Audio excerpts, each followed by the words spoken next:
Assalamualaikum warahmatullahi wabarakatuh.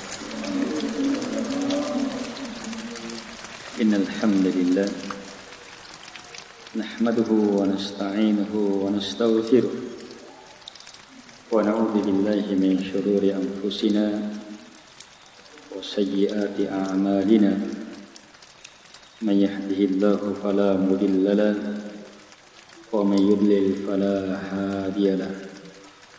وأشهد أن لا إله إلا الله وحده لا شريك له وأشهد أن محمدا عبده ورسوله يا أيها الذين آمنوا اتقوا الله حق تقاته ولا تموتن إلا وأنتم مسلمون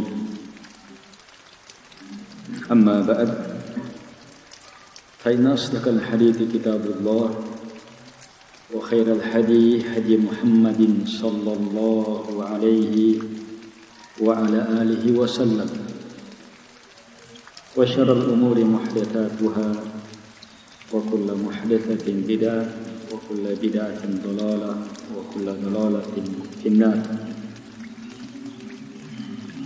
Kaum muslimin dan muslimat, jamaah salat maghrib yang dimuliakan oleh Allah Subhanahu wa ta'ala. Kita lanjutkan kajian kita dalam membaca dan dalam mempelajari firman-firman Allah Subhanahu wa ta'ala pada juz Ammah. Kita telah sampai pada surah Al-Bayyinah dan telah kita pelajari 4 ayat dari surah Al-Bayyinah. A'udzu billahi minasyaitonir rajim. Bismillahirrahmanirrahim. Lam yakunil ladina kafaru min ahlil kitabi wal musyrikin munfakkina hatta ta'tiyahumul bayyinah. Belum pernah orang-orang kafir dari kalangan ahli kitab Yahudi dan Nasara, demikian pula dari kalangan orang-orang musyrikin itu terpecah, tersingkir dari kekokohan mereka sampai datangnya kepada mereka al-bayyinah, sesuatu yang teramat terang, Al-Quran yang dibawa, yang dibaca oleh Rasulun minallahi yatlu suhufan mutahharah. Al-Bayyinah itu, yang terang itu adalah Rasul dari Allah yang membaca lembaran-lembaran yang disucikan. Fiha kutubun qayyimah. Dalam lembaran-lembaran itu terdapat kitab-kitab, ketentuan-ketentuan, hukum-hukum kitab terdahulu yang qayyimah, sangat kuat, sangat lurus. Wa ma tafarraqal ladina utul kitab, dan tidak terpecah orang-orang yang diberi kitab illa kecuali min ba'di ma ja'atuhumul bayyinah, setelah datang kepada mereka al-bayyinah, keterangan yang jelas. Di sini kita dapat ilmu yang sangat penting bahwa Al-Quran itu bayyinah, Nabi Muhammad itu bayyinah, penjelasan beliau adalah bayyinah. Bayyinah sesuatu yang terang, jelas, mudah, dan ini keistimewaan Al-Quran. Ini keistimewaan baginda Rasul alaihi salatu wassalam. Ini keistimewaan agama kita. Alhamdulillah. Kita dengan Al-Bayyinah justru semakin kuat, semakin di atas nikmat, semakin bersatu ketika semakin berada di atas Al-Bayyinah. Kita dengan Al-Bayyinah, keterangan Nabi alaihi salatu wassalam, beriman kepada Nabi, semakin kuat, semakin satu, semakin di atas agama Allah Subhanahu wa ta'ala. Beda dengan orang kafir, beda dengan orang-orang musyrikin, beda dengan ahli kitab. Al-Bayyinah itu justru membuat mereka terpecah, hasad, dendam, tidak senang. Sebab Al-Bayyinah yang datang membongkar, menjelaskan hakikat mereka. Baik, kita baca ayat selanjutnya. Wa ma umiru illa liya'budullaha mukhlishina lahud-din hunafa wa yuqimus salata wa yu'tuz zakata wa dzalika dinul qayyimah. Wa ma umiru, ini masih berhubungan dengan sebelumnya. Ahli kitab Yahudi dan Nasara terpecah. Tidak mereka terpecah kecuali setelah datang al-bayyinah, keterangan yang jelas. Padahal kenapa terpecah? Kata Allah, padahal wa ma umiru, mereka tidak diperintah. Jadi al-bayyinah yang turun ini, tidak ada perintah kepada mereka dalam al-bayyinah ini illa kecuali liya'budullaha, kecuali agar supaya mereka beribadah kepada Allah di atas dua keadaan, mukhlishina lahuddin hunafa, dengan mengikhlaskan, memurnikan hanya untuk Allah ad-din, agama ini, dan sekaligus sebagai hunafa, orang-orang yang berpaling dari semua yang disembah selain Allah Subhanahu wa taala. Dan tak ada perintah kepada mereka kecuali hanya agar supaya yuqimus salata, supaya mereka menegakkan salat, dan yu'tuz zakata, supaya mereka menunaikan zakat. Wa dzalika, siapa yang melakukan ini, hal ini adalah dinul qayyimah, agama millah yang lurus. Inilah agama yang lurus, agama yang kokoh, agama semua nabi dan rasul Allah Subhanahu wa taala. Ini ayat betul-betul bayyinah, sebagaimana nama surahnya sangat terang menjelaskan hakikat perintah. Hakikat perintah.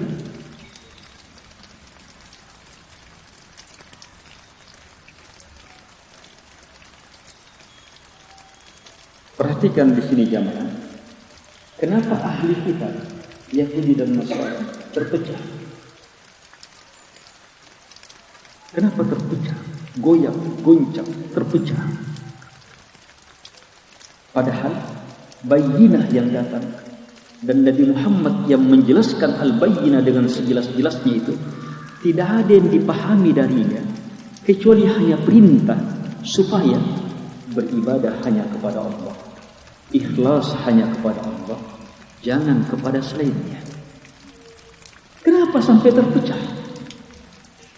Itu memperjelas kepada kita bahwa agama mereka keluar dari jalan yang lurus. Sebab kalau mereka di atas jalan yang lurus, jalan perintah, maka tidak akan terpecah. Justru semakin kuat. Semua nabi dan rasul mengajak beribadah hanya kepada Allah, tidak boleh kepada selainnya. Nabi Muhammad datang menjelaskan al-bayyinah, kenapa justru mereka terpecah? Padahal yang Nabi Muhammad datangkan, jelaskan kepada mereka persis dengan yang dibawa, dijelaskan oleh Nabi dan Rasul Allah Subhanahu wa taala.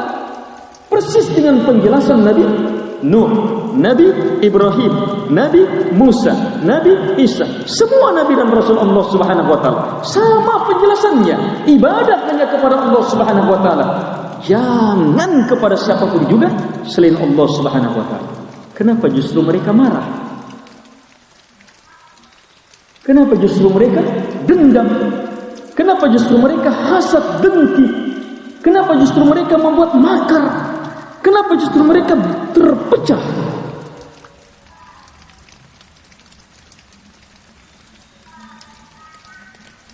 Sehingga kalau kita paham ini, ayat ini memahamkan bahwa mereka betul-betul telah keluar dari agama yang lurus.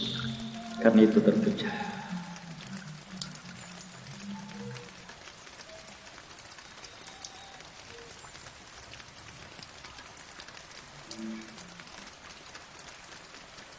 Bangunan agama mereka bukan lagi bangunan dengan unsur yang dibawa oleh Nabi dan Rasul. Sehingga begitu datang Nabi dan Rasul yang membawa bangunan, unsur bangunan sama dengan Nabi dan Rasul sebelumnya, maka pecah. Sebab tidak sejenis bangunannya. Dan di sini memberi ilmu kepada kita hakikat semua agama, hakikat semua perintah. Apa itu? Ibadah hanya kepada Allah, tidak kepada selainnya. Perhatikan kalimat wa ma umiru, mereka tidak diperintah, tidak ada perintah.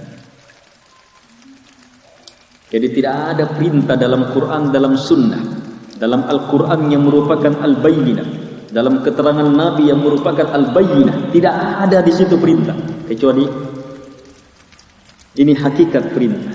Ini kesimpulan ilmu Al-Quran dan Sunnah. Ini kesimpulannya. Seluruhnya adalah liya'budullah, perintah, ajakan, syariat, supaya mereka beribadah kepada Allah. Dan beribadah kepada Allah maksud kita dicipta. Wa ma khalaqtul jinna wal insa illa liya'budun. Saya tidak mencipta jin dan manusia kecuali apa? Hanya untuk beribadah. Kenapa justru mereka tidak mau? Padahal diajak untuk apa? Mewujudkan maksud penciptaan mereka. Berarti apa? Jelas sekali mereka sangat menyimpang.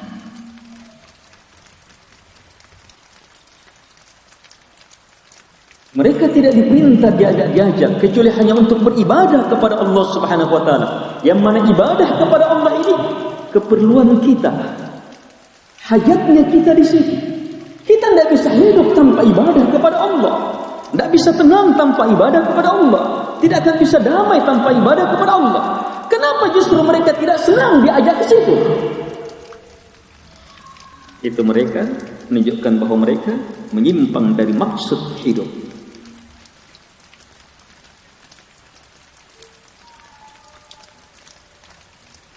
Dan berhubung ayat ini bayyinah sangat jelas, maka ayat ini memperjelas hakikat ibadah.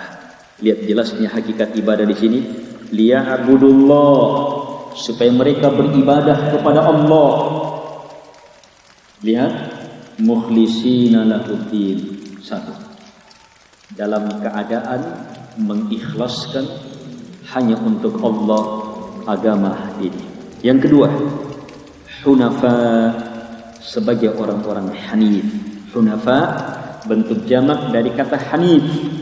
Mukhlisin bentuk jamak dari kata mukhlis. Orang yang mukhlis, orang yang menegakkan, memiliki dan bersifat dengan keikhlasan.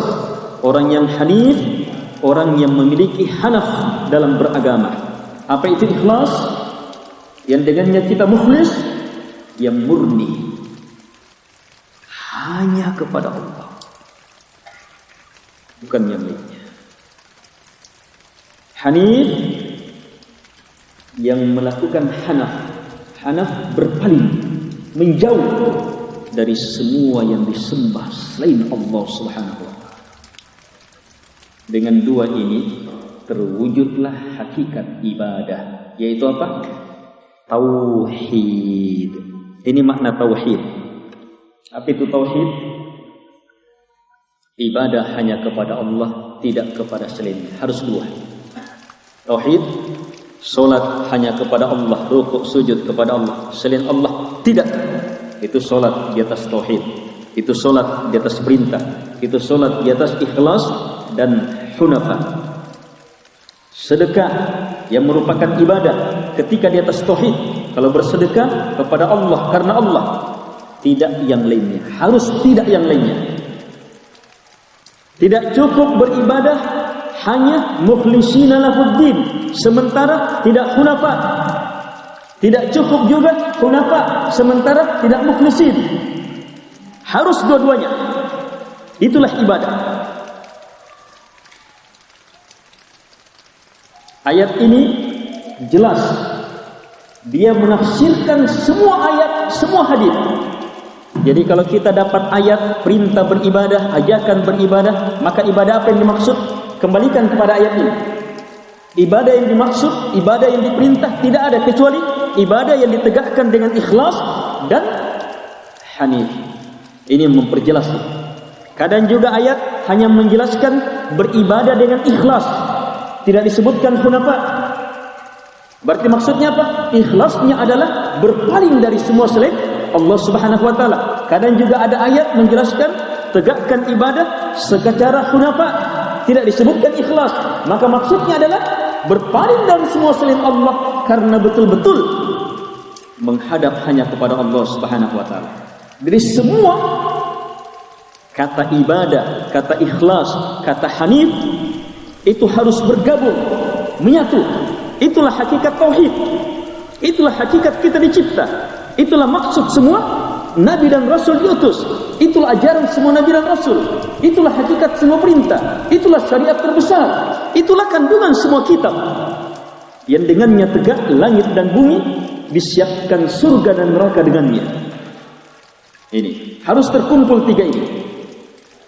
Kalau ada ayat dalam Al-Quran hanya menyebutkan beribadahlah kepada Allah, maka kembalikan ke sini. Beribadah kepada Allah artinya apa? Mukhlishina lahuddin hunafa. Kalau ada ayat yang menjelaskan berikhlaslah, ikhlaslah hanya kepada Allah, maka apa artinya ikhlas? Ibadah kepada Allah dalam keadaan berpaling dari semua selain Allah.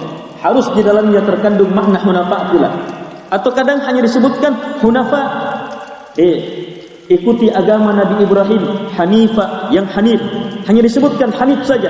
Maka maksud hanif di sini apa? Ikhlas. Di dalamnya sudah terkandung ikhlas. Ini cermati. Ini termasuk ilmu yang sangat penting dalam memahami ayat-ayat dan hadis. Ada kata-kata dalam Quran dan Sunnah ketika disebut secara bersamaan, maka kata-kata ini menekankan makna tertentu, yang satunya makna tertentu, dan dengan digabungkannya sempurna maknanya. Tapi dua kata ini kadang disebut hanya satu sendiri tanpa menyebutkan yang satunya. Maka saat disebutkan secara tersendiri, ini sudah melingkup yang ini. Paham? Contoh, kalimat-kalimat beriman dan beramal dengan amalan soleh. Beriman dan beramal dengan amalan soleh. Sering digandengkan beriman dan beramal dengan amalan soleh. Tapi banyak juga ayat hanya menyebutkan iman. Ada juga yang hanya menyebutkan amalan soleh. Lihat, kalimat beriman ketika digabungkan dengan amalan soleh, maka beriman menekankan yang di dalam. Ilmunya, keyakinannya, prinsipnya yang di dalam. Amalan soleh menekankan apa yang nampak di luar, perbuatannya yang nampak. Dengan dua ini jadilah kebenaran. Tapi kadang hanya disebut iman, tidak disebut amalan soleh. Maka iman yang dimaksud sudah terkandung di dalamnya amalan soleh. Harus pahami, sudah ada amalan soleh di situ. Kalau tidak, cacat kita memahami makna iman. Demikian pula ketika disebut amalan soleh secara tersendiri, tidak disebutkan iman di situ, maka amalan soleh di situ sudah melingkup amalan-amalan hati, keimanan dan seterusnya. Sudah melingkup semuanya. Seperti juga kalimat fakir miskin. Kalimat fakir miskin. Dalam ayat disebutkan fakir dan miskin. Ketika digabungkan, maka dia punya perbedaan makna. Fakir yang miskinnya paling miskin. Miskin tetapi punya sedikit dan dibandingkan fakir. Misalnya yang fakir itu yang memang hanya hari itu saja dia punya makanan, besok tidak ada sudah. Itu fakir. Kalau miskin masih ada 1-2 hari, hari ketiga sudah tidak ada. Ini miskin. Ini ketika digabungkan. Tapi ketika disebutkan secara tersendiri fakir saja, maka fakir sudah melingkup miskin. Demikian pula kalimat miskin ketika disebutkan secara tersendiri, kata miskin sudah melingkup fakir. Jangan bedakan. Seperti ini. Disebutkan ibadah dengan dua, ikhlas dan hanif. Murni hanya kepada Allah dan berpaling dari semua selain Allah Subhanahu wa taala. Ketika disebutkan di sini, maka apa? Ikhlas menegaskan harus betul-betul murni hanya kepada Allah. Murni betul, fokus betul kepada Allah Subhanahu wa taala. Hanif menegaskan berpalingnya, selamatnya dari semua selain Allah Subhanahu wa taala. Harus dua-duanya ada, tidak boleh tidak. Itulah perintah ibadah, itulah ibadah. Dan ketika disebutkan secara tersendiri, ikhlaslah, beragamalah secara ikhlas, maka ikhlas di sini di dalamnya sudah terkandung hunafa. Ikhlas di sini di dalamnya sudah terkandung berpaling dari semua selain Allah. Demikian pula kalau disebut hanya makna hunafa, maka jangan dipahami tidak ikhlas. Hunafa di situ di dalamnya sudah terkandung makna ikhlas. Seperti ini. Ini cara memahami ayat-ayat Al-Quran. Baik. Sekarang cermati. Mereka tidak diperintah kecuali liya'budullaha, supaya mereka beribadah kepada Allah, mukhlishina lahuddina hunafa, dengan betul-betul mengikhlaskan hanya kepada Allah agama ini, dan sebagai orang hunafa, sekaligus sebagai hunafa yang berpaling dari semua selain Allah Subhanahu wa taala. Liya'budullah tidak disebut ibadah apa. Perhatikan kalimat liya'budullah, mereka tidak diperintah kecuali hanya untuk beribadah kepada Allah, ikhlas dan hanif. Tidak disebutkan ibadah apa. Sebab yang diinginkan adalah semua ibadah. Sama dengan iyyaka na'budu. Iyyaka hanya kepada engkau. Na'budu kami beribadah. Tidak disebutkan ibadah apa di sini. Tidak disebut sholat, puasa. Sebab yang diinginkan adalah semua ibadah. Sehingga maknanya hanya kepadamu ya Allah kami beribadah.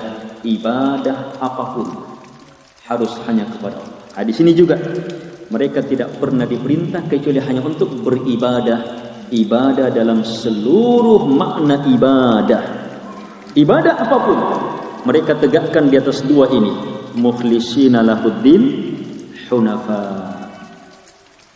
Ini ilmu yang sangat terang tentang kaidah, aturan, hukum pasti dalam beribadah. Harus di atas ini. Kalau tidak di atas ini, berarti apa? Tidak pernah diperintah. Mengadang-adai. Sebab tidak pernah mereka diperintah kecuali hanya ini. Berarti apa? Hanya ini perintah. Jadi perintah apapun dalam Quran dan Sunnah, perintah apapun dalam agama Allah Subhanahu wa taala, pasti hanya ini. Ibadah kepada Allah mukhlishina lahuddin. Sehingga siapa yang beribadah kepada Allah tidak ikhlas, berarti ibadah itu tidak pernah diperintah. Siapa yang beribadah kepada Allah dan dia tidak berpaling dari semua selain Allah Subhanahu wa taala, maka ibadah itu tidak pernah diperintah. Kalau tidak pernah diperintah berarti apa? Tertolak. Man ahdatsa fi amrina hadza ma laysa minhu fa huwa raddun. Siapapun yang melakukan perkara baru dalam agama kami maka tertolak. Man amila amalan laisa alaihi amruna fa huwa raddun. Siapapun yang melakukan amalan apapun laisa alaihi amruna, tidak di atas petunjuk kami, fa huwa raddun, maka tertolak. Tertolak amalannya dan tertolak orangnya di padang mahsyar. Dalam hadis yang banyak ada orang dikumpul di padang mahsyar, sudah sampai di telaganya Nabi. Telaga Nabi disebutkan dalam hadis-hadis yang sahih, harus diyakini ada telaga, airnya dari Al-Kautsar. Nabi menanti umatnya di telaga itu. Airnya lebih putih dari susu. Aromanya lebih harum daripada misk, parfum paling harum. Rasanya lebih manis daripada madu. Sekali minum tidak akan pernah kehausan selama-lamanya. Gelas-gelasnya seperti atau lebih banyak dari bintang-bintang di langit. Nabi menanti umatnya di sana. Saat Nabi menanti, ada orang-orang yang diusir oleh malaikat.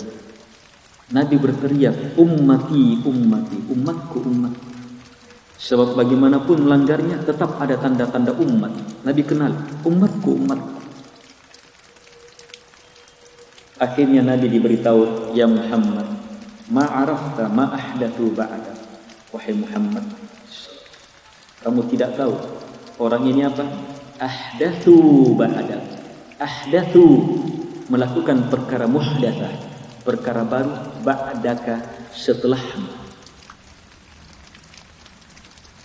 Jadi perkara baru itu ukurannya setelah Nabi, zamannya Nabi bersama sahabat. Kalau ada yang keluar dari itu cara beragama, itu muhdatsah, perkara baru dalam beragama. Setelah Nabi tahu ternyata itu pelanggarannya, justru Nabi doakan semoga celaka. Akhirnya orang ini dilempar masuk ke dalam neraka. Nabi sangat mencintai umatnya, tetapi pelanggaran mengada-ngada atas nama Nabi, mengada-ngada dalam agama Nabi, itu pelanggaran yang tidak pernah Nabi tolerir. Sebab itu apa? Hakikatnya menuduh Nabi tidak becus menyampaikan agama. Karena itu saya perlu tambah. Ini kalau orang yang mengada-ngada, Nabi tidak becus sebenarnya mengagama, agamanya kurang, agamanya tidak sempurna. Tidak apa-apa saya tambah. Kenapa ditambah? Sebab kurang. Kenapa dikurangi? Sebab berlebihan. Itu hakikatnya menuduh Nabi alaihi salatu wassalam. Karena itu pelanggaran orang ini Nabi justru doakan semoga binasa, semoga binasa. Padahal Nabi sangat mencintai umatnya. Tapi pelanggaran ini sangat mengerikan, jemaah. Ini mirip dengan pelanggaran kesyirikan. Pelanggaran kesyirikan. Ya, Allah Subhanahu wa taala tidak akan ampuni. Pelanggaran kesyirikan, pelanggaran terhadap syahadat yang pertama, asyhadu an la ilaha illallah. Mengada-ngada atas nama Nabi, agama Nabi, membuat-buat perkara baru, membuat-buat ibadah baru, membuat-buat perayaan baru, membuat-buat agama baru atas nama Nabi, dalam agama Nabi, itu melanggar syahadat yang kedua, wa asyhadu anna Muhammadar Rasulullah. Dan ini adalah perkara yang paling mendasar dalam agama. Kalau yang dasar sudah dilanggar, maka gimana lagi agama itu bisa kokoh?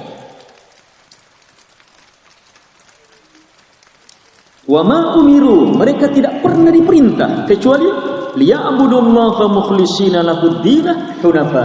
Ini memahamkan kepada kita ibadah nanti benar kalau ada perintah. Ibadah nanti benar kalau ada dalil dari Al-Quran dan Sunnah.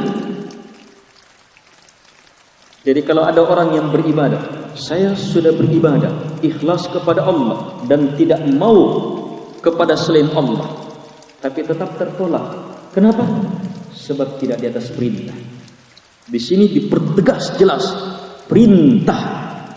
Perintah itu ibadah, ikhlas, dan berpaling dari semua selain Allah Subhanahu wa taala.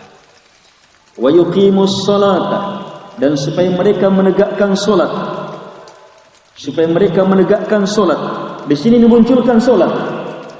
Saya tanya jamaah, apakah salat sudah masuk dalam kalimat liya'budullah? Supaya mereka beribadah kepada Allah, salat sudah masuk di dalamnya? Sudah masuk.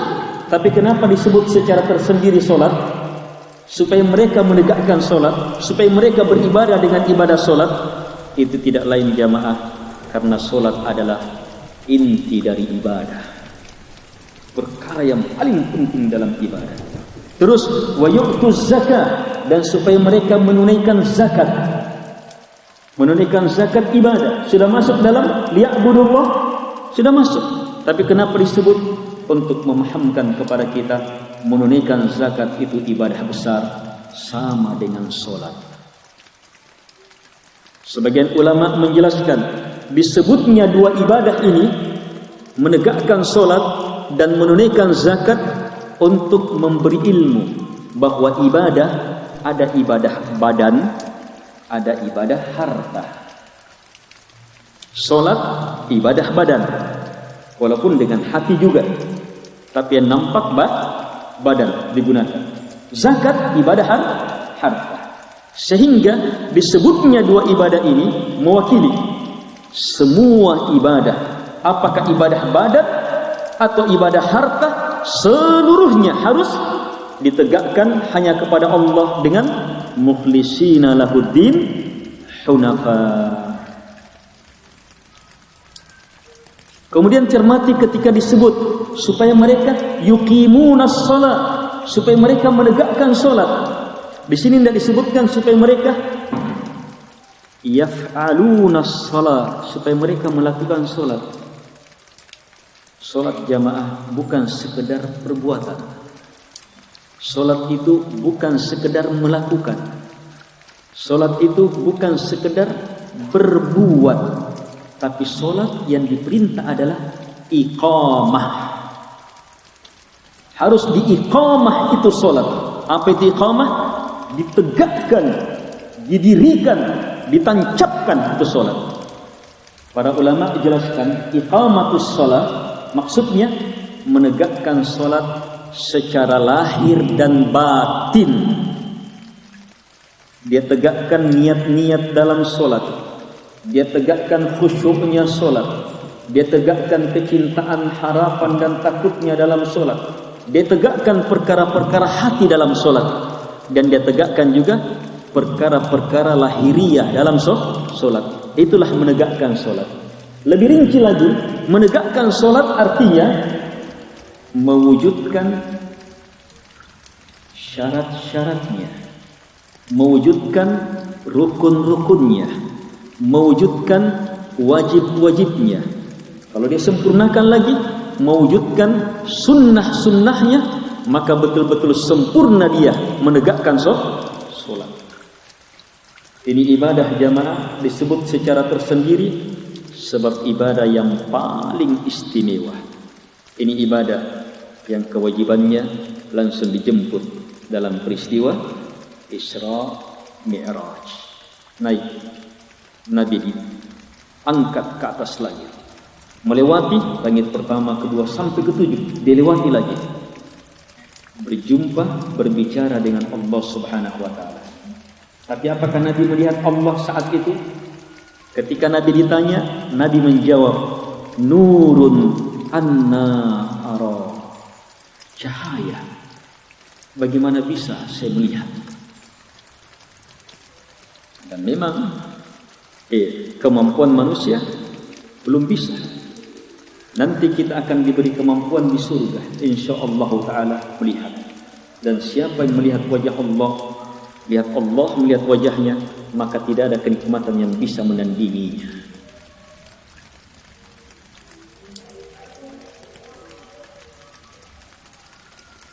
Nabi Musa alaihi salatu wassalam ingin melihat Allah di dunia. Kata Allah, lan tarani, kamu tidak bisa lihat saya. Kapasitas manusia tidak bisa. Allah buktikan kepada Nabi Musa. Dengan apa? Kata Allah, lihat gunung itu.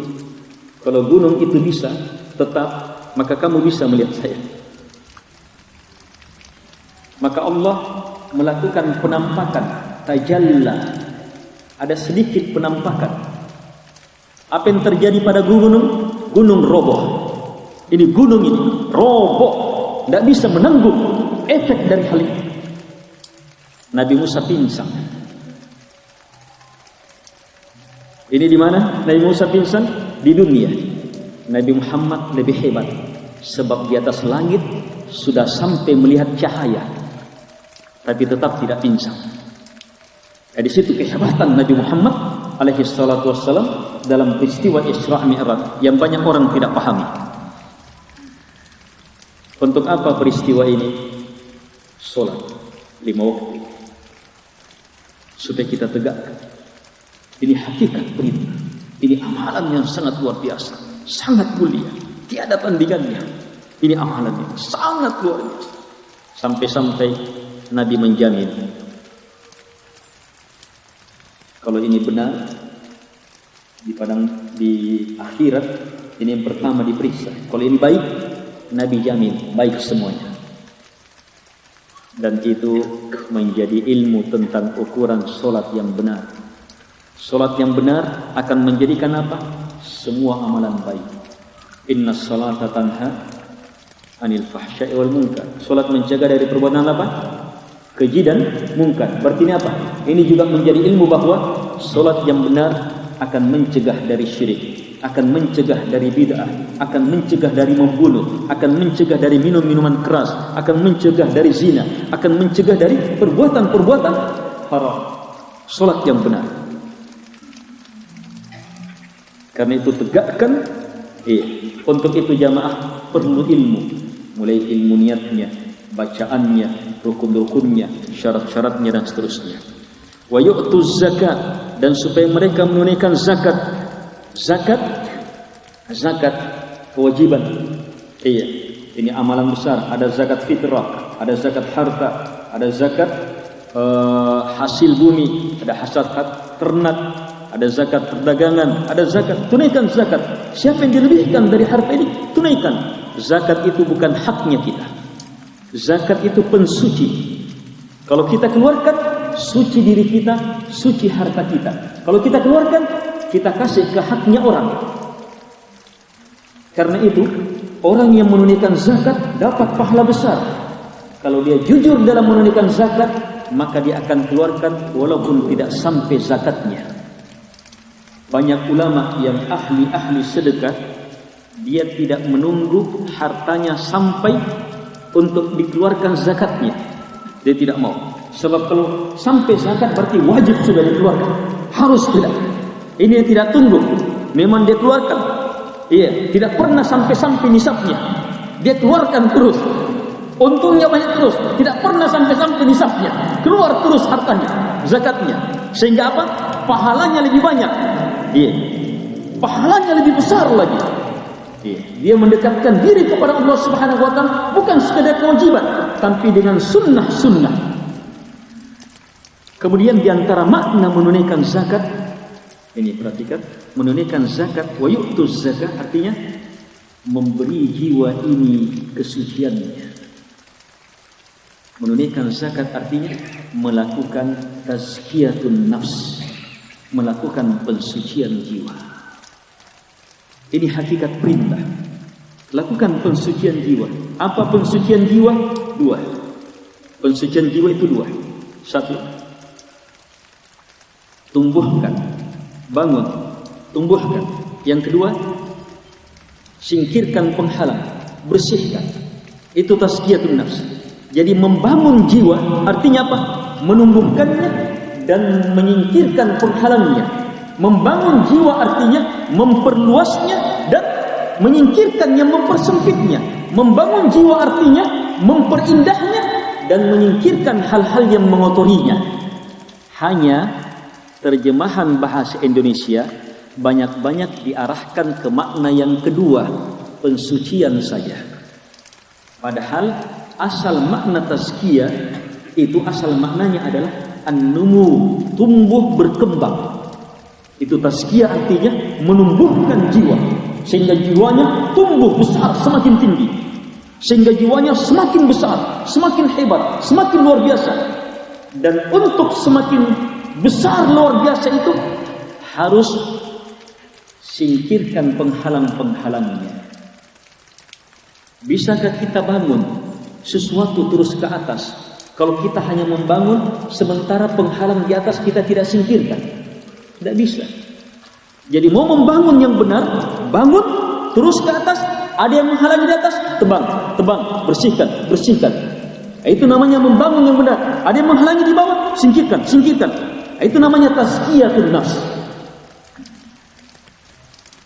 Dan kekuatan tazkiyatun nafs kembali kepada liya'budullaha mukhlishina lahuddin hunafa.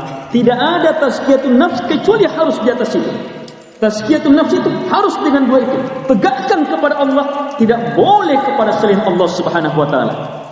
Yang paling harus kita bangun dalam agama kita, yang tidak akan mungkin ada agama tanpa itu, adalah tauhid, ibadah, ikhlas hanya kepada Allah. Dan perkara yang paling harus kita bersihkan dari agama kita adalah kesyirikan. Karena itu harus betul-betul hunafa, berpaling dari semua disembah selain Allah Subhanahu wa taala. Siapa yang seperti ini, kata Nabi, kata Allah Subhanahu wa taala, wadhalika, dan itulah dinul qayyimah, agama yang lurus. Agama yang lurus, as-sirat al-mustaqim, jalan yang lurus itu yang senantiasa kita minta dalam ihdinas siratal mustaqim siratal ladzina an'amta 'alaihim ghairil maghdubi 'alaihim waladdallin. Baik, cukup insyaallah taala. Di pertemuan selanjutnya kita selesaikan 3 ayat yang terakhir. Subhanakallah hamdik asyhadu an la ilaha illa anta. Assalamualaikum warahmatullahi wabarakatuh.